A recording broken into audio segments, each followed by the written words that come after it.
umhlaba wonke la kufinyela khona lo mfanekiso oqoshiwe ibizo lami umlekeleli wakambanjwa impunga yesintu insizwa zithi ngunduna kaNdaba untombi ziyamncumela insizwa ziyamkhomba isitona esincane saphuma ehlathini ekseni ngovivi sazivuthulula ngoba sigcwele amabethe ikholo elikholwa ngenhliziyo lingalibhadina kancane esontweni ugxamgxama umsathe enkakane lakhala lathi ngihamba lithese lo sitha lathi ngahamba kanti ke namuhla ngifisa ukukhuluma ngesihloko esibalekile kakhulu umehluko phakathi kokuzalwa wembethe nokuzalwa wembethwe abantu abaningi abazi futhi abaqonda ukuthi kunomehluko phakathi kokuzalwa wembethe nokuzalwa wembethwe uma wazala wembethe usuke wembethe ingubo oyembathiswe yithongo okuyingubo yenhlanhla ekusuke kufanele ukuthi kufike isikhathi sokuthi uyembule uma usuyembulile iphinde futhi ikhungwe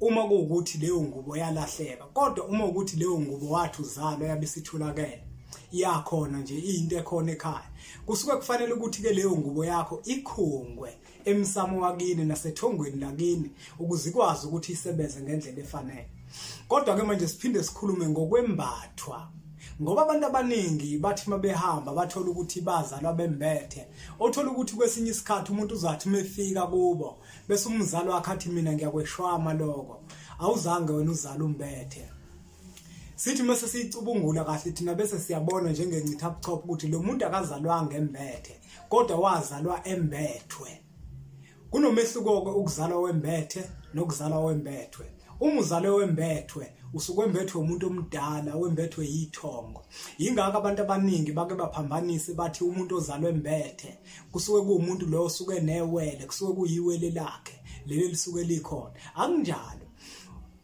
umuntu osuke ezalwe embethwe uyena ke lo ekuthiwa unewele okanye khona umunye umuntu ophila kuyena khona umunye umuntu ekusuke kufanele ukuthi umenze izinto naye amenzele hayi ukuthi mawuzalwe wembethe wembathiswe ingubo kusuke kusho ukuthi lokho unewele cha kodwa mawuzalwe wembethwe usuke ufana ke lapho nomuntu onewele ngoba usuke wembethe umuntu othile osuke uzalwe kanye naye ngaleso sikhathi ingakho ke ngicina senithi ke manje umuntu ozalwe embethe unewele akunjalo umuntu obanewele yilo muntu lo osuke ezalwe embethwe embathwa yithongo elithile baningi ke abantu othola ukuthi sebehambile bazama ukulungisa indaba yokuzalwa bembethe kodwa ngesimo sokuthi abazange bazalwe bembethe bazalwa bembethwe umehluko abawubona entweni zabo uma belungisa kodwa into ekusuke kufanele ukuthi uyenze kufanele ukuthi uthole kahle okuwukuthi ngempela wena wazalwa wembethe yini noma wazalwa wembethe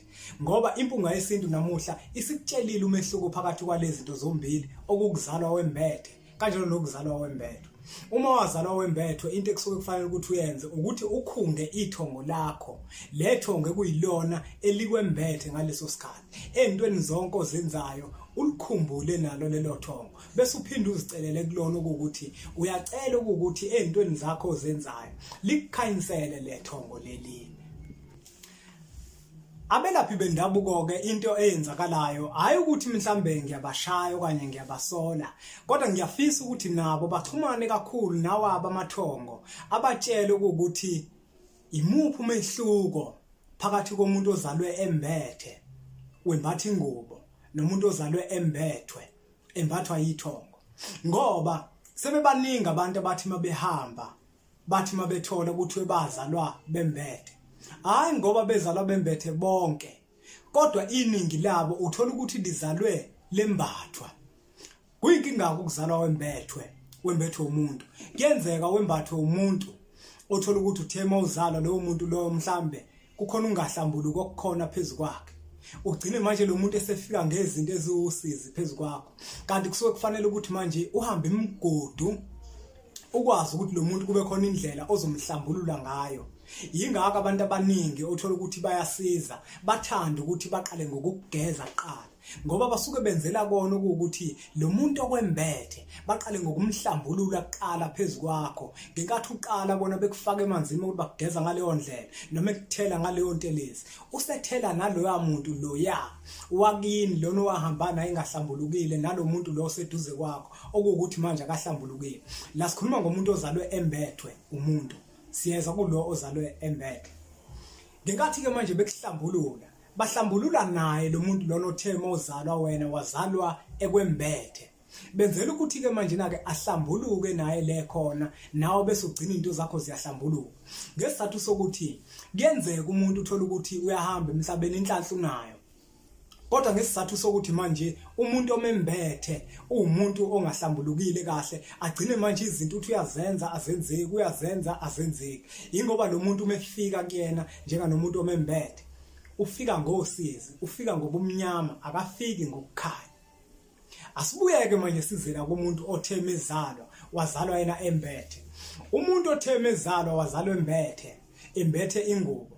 Lo muntu lo kusuke kufanele ukuthi ke ingubo yakhe mayitholakele. Kube khona uhlelo phela lokuthi manje kutholakala imbuzi. Makutholakala imbuzi, le mbuzi le izokhunga le ngubo le lo mntwana lo atheme izalwa wazalwa nayo.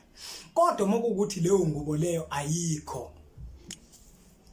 Yabona ke manje nalo muntu lo ke yena otheme izalwa ingubo yakhe ayikho. Lo muntu naye ngeke alungise ngendlela efanayo nalo muntu lo otheme izalwa ingubo yakhe ikhona. Ningixolele kuyashisa la. Kodwa manje kufanele ngokuqophile lo mfanekiso ningethuka impunga mayijuluka. Ukuthanda isizwe sikamthaniya kufanele ngodlulise lo myalezo. Angikho ke lapho bengidlula nje. Ngenkathi ke wena ingubo yakho ingazange izibuye. Kusuke manje sekufanele ukuthi ke manje uthola imbuzi zibe mbili. Muzithola le mbuzi ezibili, imbuzi yokuqala izaba imbuzi yokuvusa ingubo yakho lena eyalahleka. Ngikhuluma ngokwesintu. Ungabe usuhamba uye emntwini wakusiza, mhlawumbe umelaphi. Uthi mina sibanga mbili imbuzi. Yena wekwenzela ngesiphiwo sakhe mina ngikhuluma ngokwesintu. Ukuthi ngokwesintu kuzoba khona imbuzi. Le mbuzi le iyona mbuzi ezovusa ingubo yakho njengoba yalahleka. Uma le mbuzi leni siyivusile manje ingubo yakho njengoba yalahleka, iyona mbuzi le kuzophinde kukhishwe umhlwehlwe kuyona ngaphakathi, wembathiswe wona umbozwe kanje, bese uphinde futhi bayakwembula wona. Kuzobe sekushiswa impepho. Ngemva kwaloko lo mhlwehlwe lo umbathiswa wona uzofaka kusukela ekhanda kanje. Bese bakwembathise wona la emzimbeni ulale nawo. Mawulala nawo uzovuka nawo ekseni. Mawuvuka ekseni kuzobe sekushisa impepho manje sekuthiwa usuyembulwa ke manje. Ngenkathi usuqala manje na wembulwa. Ila ke manje nasombula khona ina lengubo. Akupheleleke kodwa. Angithi manje ingubo sesiyibuyisile siyivusile ngale mbuzi. Sekufanele manje na ukuthi ke kube khona le mbuzi ke manje ukhumbule ukuthi sithe ingane ethi mayizalwa ingubo yabakhona yabonakala. Leyo ngane leyo kuke nakhona kutholakala imbuzi yokukhunga ithongo leli lalengubo. Ngamafuphi sikhunga yona ingubo le. Sicelela ingane ukuthi manje izinto zaya zikhanye, zihambe kahle. Inhlanhla le ingane ezalwe nayo iqhubeke iyembathe. Nalo muntu ke lo ofike wavusa ingubo ngembuzi. Kusuka sekufanele ukuthi kutholakale enye ke manje imbuzi yesibili ekuyiyona mbuzi ke manje ezomela ukukhunga lengubo le kanye nethongo. Ucelelwe manje kucelelwa manje umntwana manje ukuthi siyakucelela manje nomntanami ukuthi ke phakathi kwalomuzwa lekhaya lelo thongo elikwembethe la kwembatha ngale ngubo elikwembathise le ngubo yenhlanhla. Siyacela ke manje ukuthi isebenze phezukwakho ingafani nezeleze. Nesiphiwo sakho leso abakwembethe ngaso naso sisebenze phezukwakho. Ngoba baningi abantu othola ukuthi umuntu uyazama ukufuna umsebenzi kodwa manje umsebenzi akawutholi. Yina ingoba ithonga limabelanga lokho. Ithonga limabelanga lokho. Ithongo wena likwabele ukuthi uzisebenze. Ngenza isibonelo. Mhlawumbe ithongo lakwabela ukuthi wena uzoba umhlabeleli, umculi. Lakwabela ithongo okuhlukile wena uhamba uzishayisa entweni engafanele ngabe uyashayisa kuzona. Bafowethu, sengiphetha nje ngingabi mude kakhulu ngoba angithandi ukuthi ngigeqa amagula ngoba angemuki. Nasencwadini esihloko sithini isintu ngishicilele ngokuzalwa wembethe ngakucacisa ukuthi kuyini. Ungazitholela yona lencwadi ufunde kabanzi ukuthi ukuzalwa wembethe kuyini. Sengiphetha nje. Ukuzalwa wembethe kuyinhlanhla, kuyibhadi.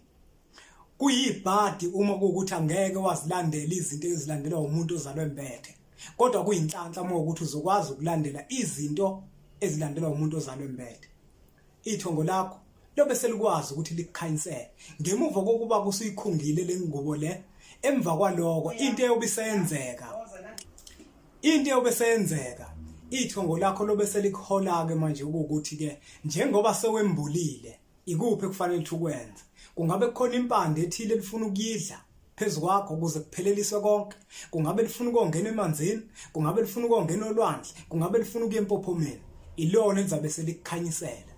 Noma kusuhambile wayemntwini obonayo naye uzophinda akutshele futhi ukuthi ithongo lakho manje kuze kuphelele konke kufanele ukuthi uhambe ke manje uyongena emanzini. Makufanele ungene emanzini kufanele kube khona igobongo elithile kufanele ukuthi ulimisele uma ukuthi ithongo lakho lithanda lokho. Angabheqa amagula ngoba ngemuki umzukulu kaMdumo, umdumo kaThumbula Tshatatsha, uTshatatsha kaPheshe, uPheshe kaMaguyane, uMaguyane kaVaphi, uVaphi kaNokhonjwa. Uyabonga kakhulu.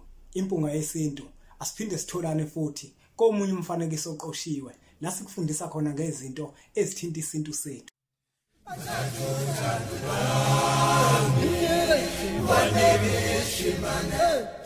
Yes,